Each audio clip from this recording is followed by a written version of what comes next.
Good morning po mga kabayan, Carol TV Vlog. At po maraming MMDA na naririto ngayon. And nandito po sa may along Baywalk. And right now dito po tayo sa footbridge. Ito po yung itsura ngayon ng Dolomite Sand area. Itong phase 1. Ang lawak, ang ganda. Ayan na oh. So tingnan nyo po yung taas ng nilagay po nila. Halos papantay na dyan sa sa mga boulders, yung mga bato. So 1 metro po yun na dinagdag nila dyan sa itaas, no? Ayan, ganda ng rock garden.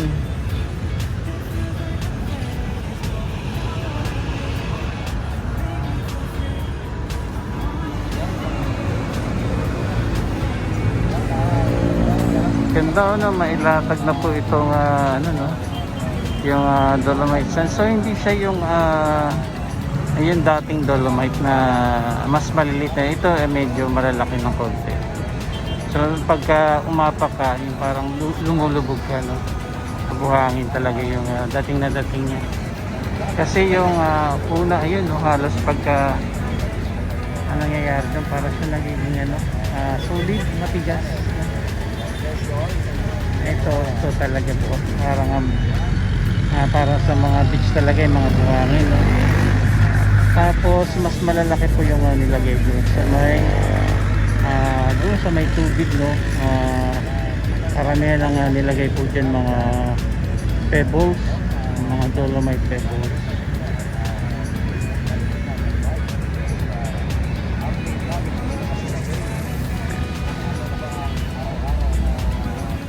Okay, so dito lang din kasi natin nakikita, no, yung mga pag may dumarating na bagong dolomite sand or pebbles. So as of now, wala po tayong nakikitang vessel. So yung gabundok na dolomite sand right na, ito na po yung kalat nila rito. Pero dito pa lang hindi pa naman siya totally nadadagdagan lahat.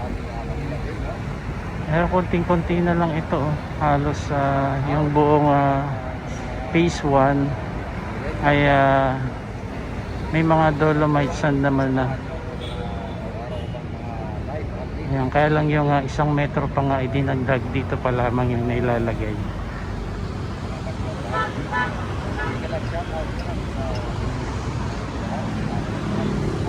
So itong yung equipment nila, so nag-aayos-ayos muna sila dyan. Ganda talaga dun, no, sa may area ng tubig, yung nalagyan ng dolomite pebbles, no? So kapag maalon yan, pebbles pa rin yung papasok. So nilagyan na po nila yan dyan sa may parking tubig.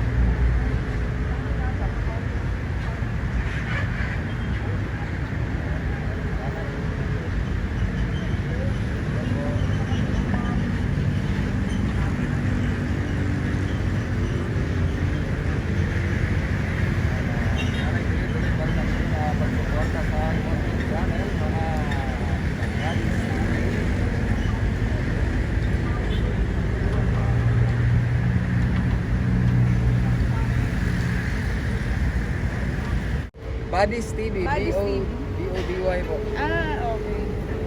Yan, maraming salamat. Namit natin si Madam Ding Paulinis. Yes, hello mga kababayan. Good morning. And please support po my YouTube channel, Chino Boundaries po. At also, ikaw sir? Ito yung pinaka-bakal na yung ginamit dun sa may rampa. So tinatanggal na po.